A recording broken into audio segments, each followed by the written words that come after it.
বিসমিল্লাহির রহমানির রহিম। আসসালামু আলাইকুম ওয়া রাহমাতুল্লাহি ওয়া বারাকাতুহু। প্রিয় ভাই বন্ধু ফলোয়ার যারা আছেন সকলকে আন্তরিক শুভেচ্ছা এবং সালাম। আপনারা যারা আমাকে ফেসবুকে এবং ইউটিউবে দেখে লাইক কমেন্টস করেন, আপনাদের সকলকে আন্তরিক শুভেচ্ছা। আসসালামু আলাইকুম ওয়া রাহমাতুল্লাহি ওয়া বারাকাতুহু। প্রিয় ভাই বন্ধু, আপনারা জানেন যে আমি কোনো দিনই আলেম না। আমি কিন্তু কথাগুলো ঘন বলতেছি কি, আমি অল্প সময়ের মধ্যে বেশি কথা বলতে চাই, এই জন্যই সমস্যাটা। যাই হোক, আল্লাহ আমাকে তৌফিক দান করুক, আপনারা যাতে বুঝেন। তো মূল ব্যাপারটা হলো যে আমি তো দিনই আলেম না, এটা আমি আগেও বলছি। আসলে আমি দিন নিয়ে কিছু কথা বলি যে আমার আসলে আমি ফেসবুকে যখন যাই, আমার বেশিরভাগ পেজগুলাই ফলো করা আপনার দিনের উপরে, যারা মানে আলেম ওলামা আছেন, দিনের ব্যাপারে আলোচনা আছেন, ওই পেজগুলোতে আমার লাইক দেওয়া বা আমি ওটাকে ফলো করি, যার জন্য আমার কাছে দিনের জিনিসগুলো বেশি আসে। তো এখন আমি যেটা দেখতেছি আমাদের সমসাময়িক অবস্থার মধ্যে আসলে যে একটা দ্বন্দ্ব সৃষ্টি হয়েছে আলেমদের মধ্যে এবং এটা বিভক্ত সৃষ্টি হয়েছে, মানে এটা আসলে কষ্টদায়ক। তো কে যে হক্কানি আলেম, কে যে হক্কানি আলেম না, এটা আসলে বোঝা কঠিন। তারপরেও আমি বলবো যে আমরা তো কিছু বুঝি, একেবারেই বুঝি না তা না।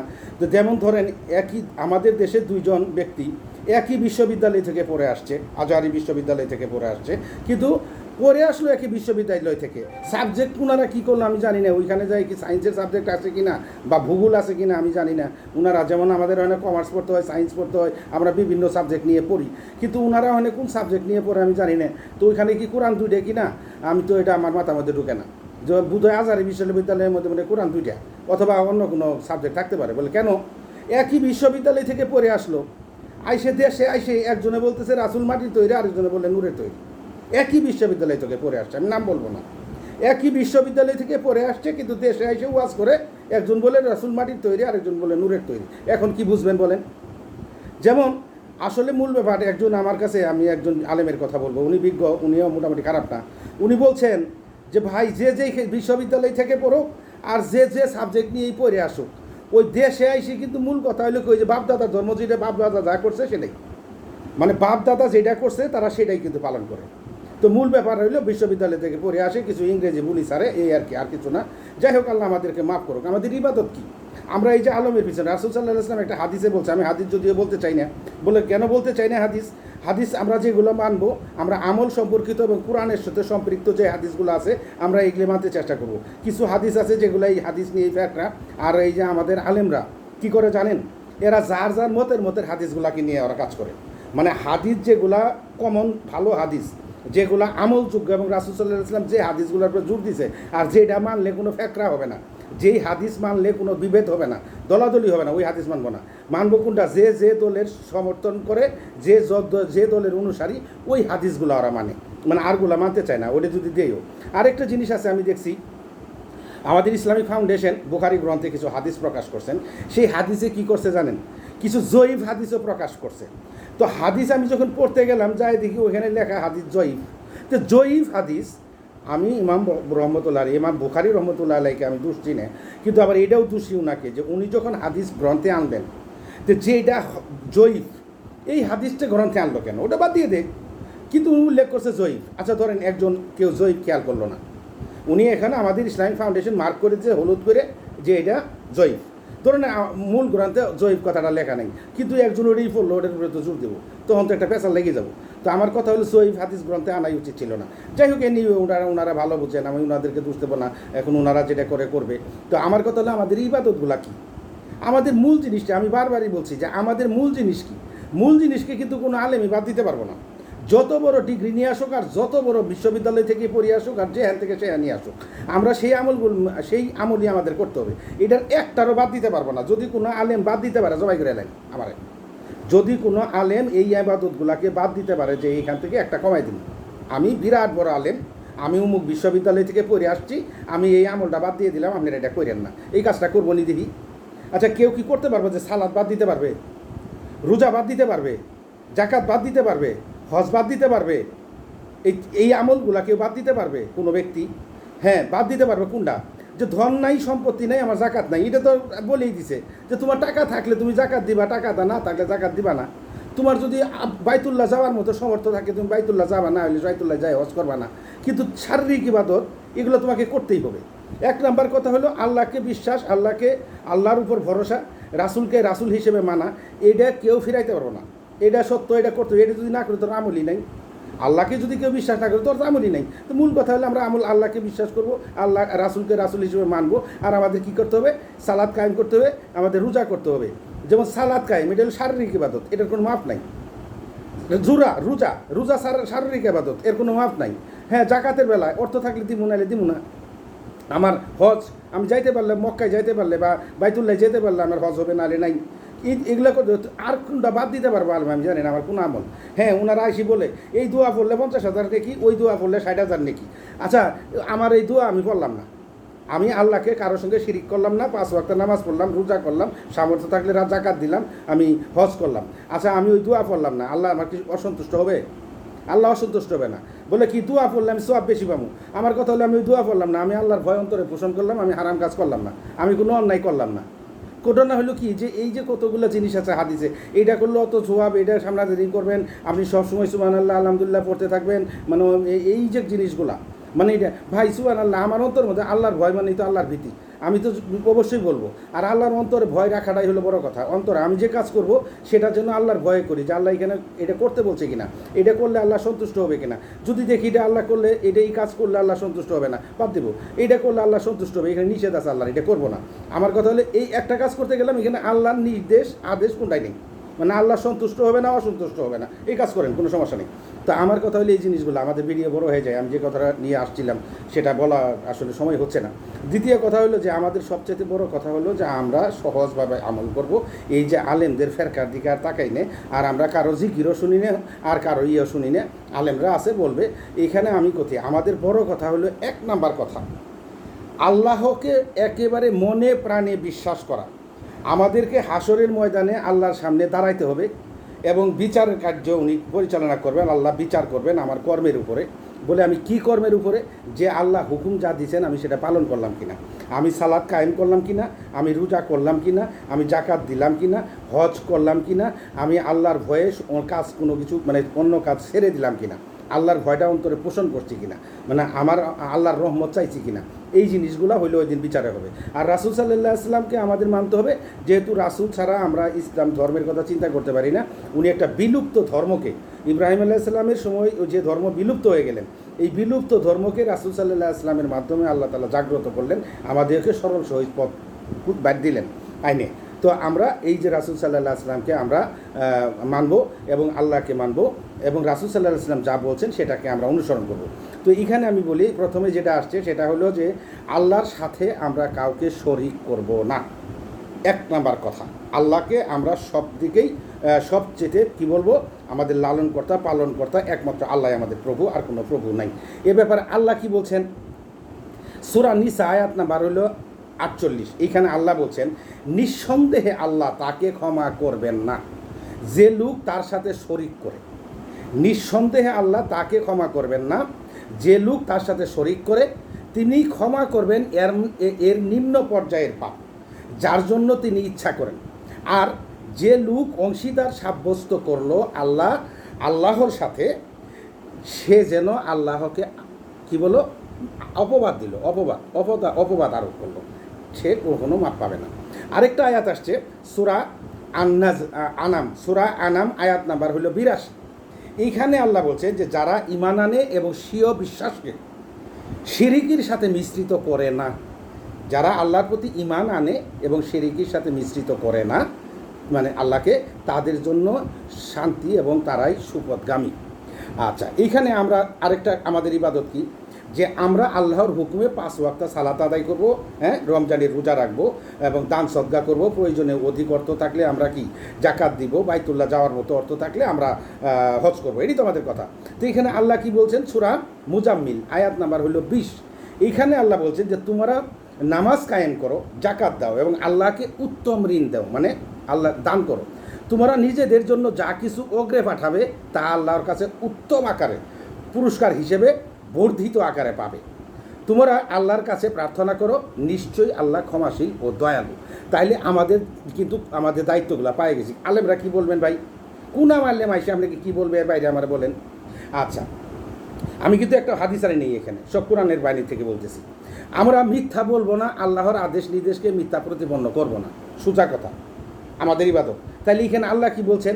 যে আর যারা কাফের, এবং আমার আয়াত সমূহকে মিথ্যা বলে তারাই জাহান্নামের অধিবাসী।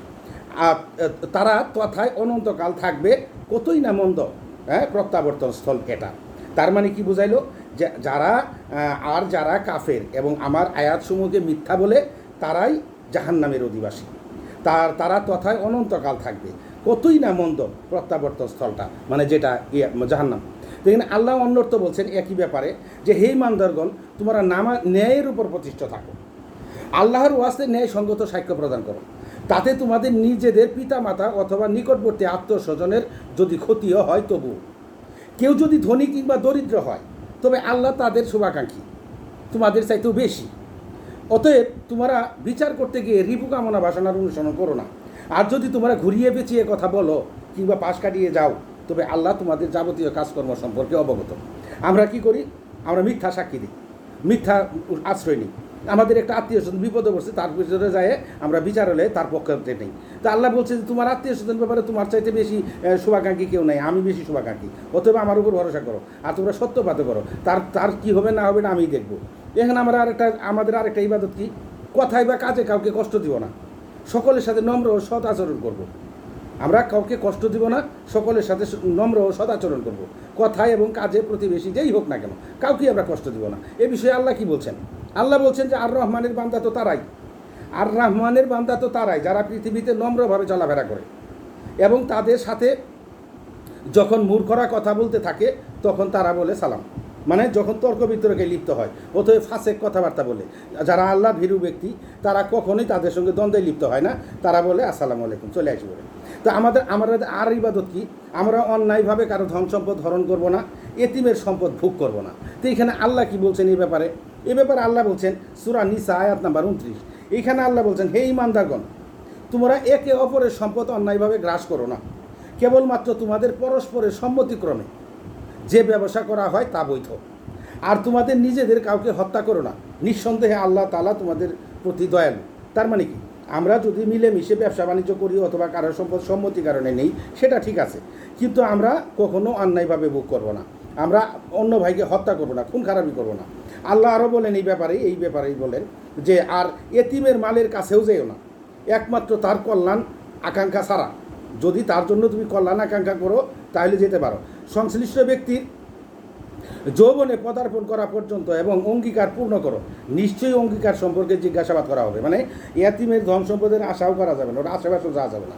আর যদি তুমি তার কল্যাণ কামনা করো যেতে পারো, আর যদি তার সঙ্গে কোনো অঙ্গীকার থাকে সেটা সম্পূর্ণ পূরণ করবা।